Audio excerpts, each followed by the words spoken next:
বড় শখ ছিল রে মা, তোদের দুজনকে ভালো ছেলে দেখে বিয়ে দেব। তোরা ভালো থাকবি, আমার সে আশা বুঝি আর পূরণ হলো না রে মা। বাবা, তোমার কিছুই হবে না, আমরা দুই বোন তোমার কিছুই হতে দেব না। হ্যাঁ বাবা, দরকার হলে আমরা দু বোন রাত দিন মেহনত করব, তোমাকে শহরের বড় হাসপাতালে নিয়ে গিয়ে চিকিৎসা করাবো। তাতে কোনো লাভ হবে না রে মা। আমার যে সময় ঘনিয়ে এসেছে, তোর মা ওপার থেকে যে আমাকে ডাকছে। কাঁদিস না রে মা, আমি চাই তোরা দুই বোন সারা জীবন একসাথে থাকবি। শোন মা গীতা, দীপা তোর ছোট বোন, ওকে তুই দেখে রাখিস সব সময়। তুমি কিচ্ছু চিন্তা করো না বাবা, তোমার কিছুই হবে না, আর আমি সব সময় দীপাকে দেখে রাখবো। আমার যে সময় ফুরিয়ে এসেছে রে মা, আমি বোধহয় আর তোদের মাঝে থাকতে পারবো না।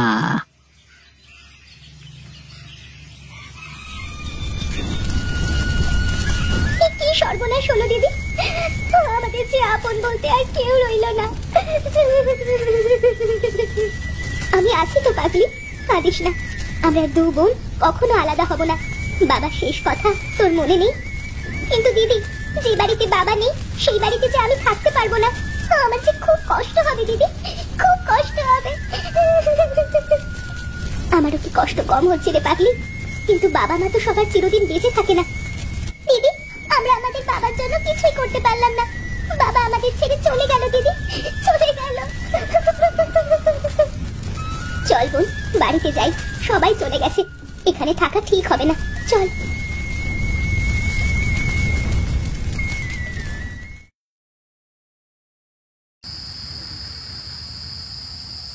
খেয়ে নে বোন আমার, সারাদিনে কিছুই মুখে তুলিসনি। আমার যে কিছুই খেতে ইচ্ছে করছে না দিদি, আমিও যদি বাবার সাথে চলে যেতে পারতাম।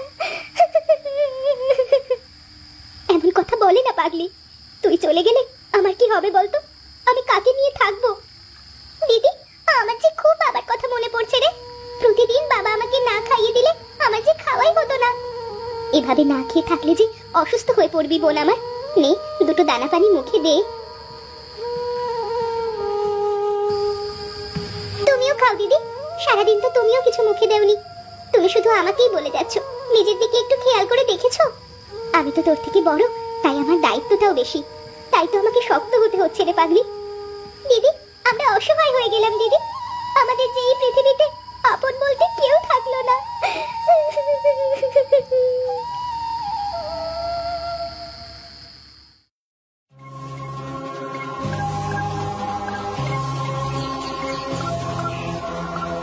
কই, বাড়ি থেকে আছে কোথায়?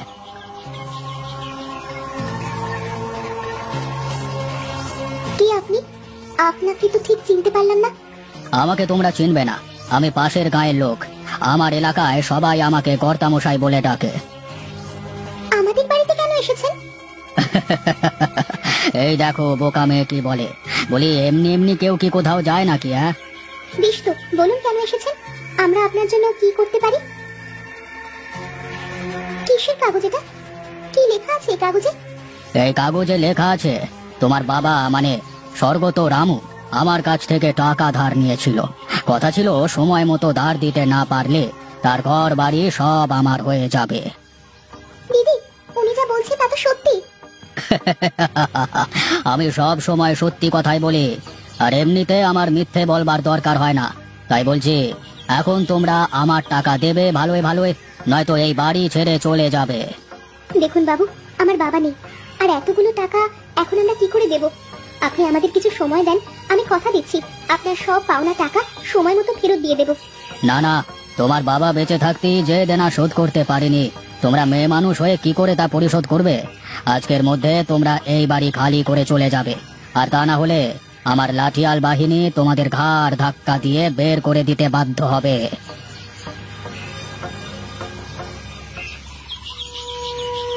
আমাদের তুমি কোথায় রেখে গেলে বাবা? আমরা যে তোমার শেষ স্মৃতি এই বাড়িতেও থাকতে পারলাম না। চলো দিদি, আমরা বাবার ছবিটা নিয়ে এখান থেকে চলে যাই, তা না হলে আবার প্রতাপ বাবুর লোকজন এসে আমাদের অপমান করবে। হ্যাঁ রে বোন, চল, এ বাড়িতে তো আমাদের আর কোনো অধিকার নেই।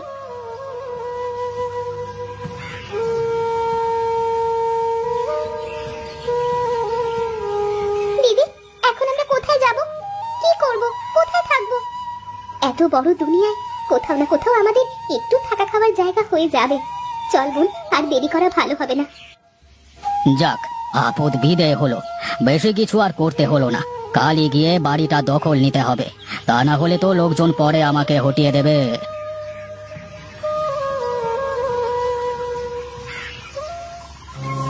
এখন আমি কি করব সাধু বাবা?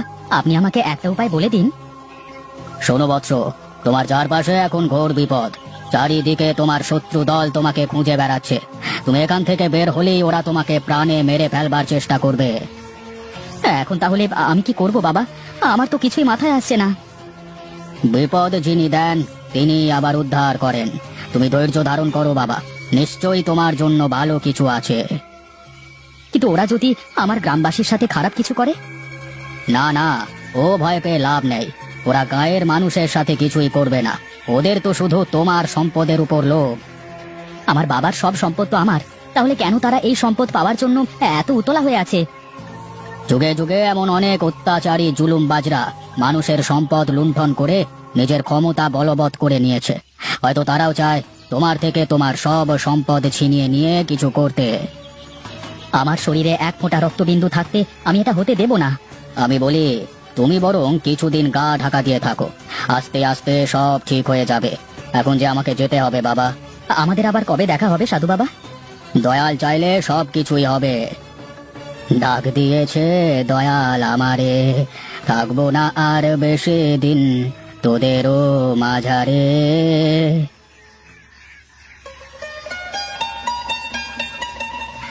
পানি, একটু পানি দাও আমাকে, পানি।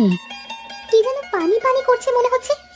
হ্যাঁ রে দিদি, মনে হচ্ছে কোনো মানুষ পানি পানি করছে। পানি, একটু পানি দাও আমাকে।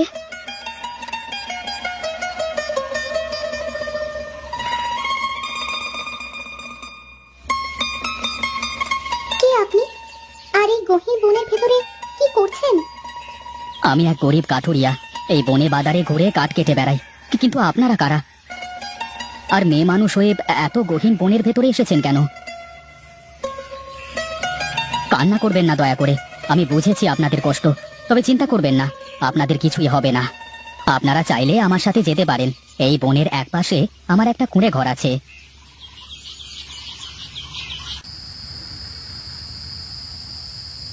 ও, আপনি এসেছেন? আমি তো আপনার কথাই ভাবছিলাম। আমি একটু খাবারের সন্ধানে গিয়েছিলাম। এই নিন, এখানে চাল আর ডাল আছে, একটু রান্না করে নেন। যাক, তাহলে তো ভালোই হলো। আমার বোনটারও খুব খিদে পেয়েছে, সেই কাল থেকে না খেয়ে আছে। বেশ, আমি তাহলে বাইরে গিয়ে অপেক্ষা করি, আপনি রান্না করুন। না না, তা কেন? আর এত রাতে বাইরে কোথায় থাকবেন? তার চেয়ে ভালো আপনি বসুন, আমি আর আপনি গল্প করি, দিদি রান্না করুক। হ্যাঁ হ্যাঁ, দীপা ঠিকই বলেছে, আপনি তাই করুন। আপনারা বসুন, আমি রান্না করে নিই। আমি তাহলে বনের ভেতর থেকে ঘুরে আসি, দেখি কিছু হয় কিনা। আপনারা দুজনে সাবধানে থাকবেন। ঠিক আছে, কিন্তু আপনিও সাবধানে যাবেন আর তাড়াতাড়ি ফিরে আসবেন। আমি যত তাড়াতাড়ি পারি ফিরে আসব।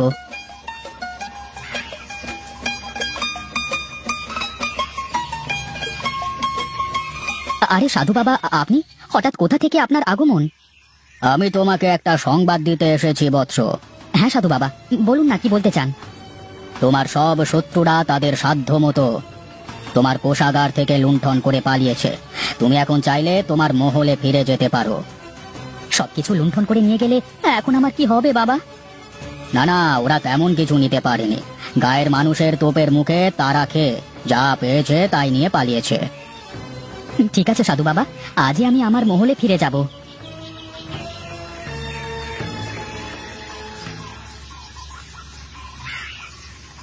সে কি, আপনি এত তাড়াতাড়ি ফিরে এলেন যে? কারণ আমার আর এই কাঠ কাটার কোনো প্রয়োজন নেই। কিন্তু কেন? আসলে আমি আপনাদের কাছে আমার আসল পরিচয় গোপন করেছি।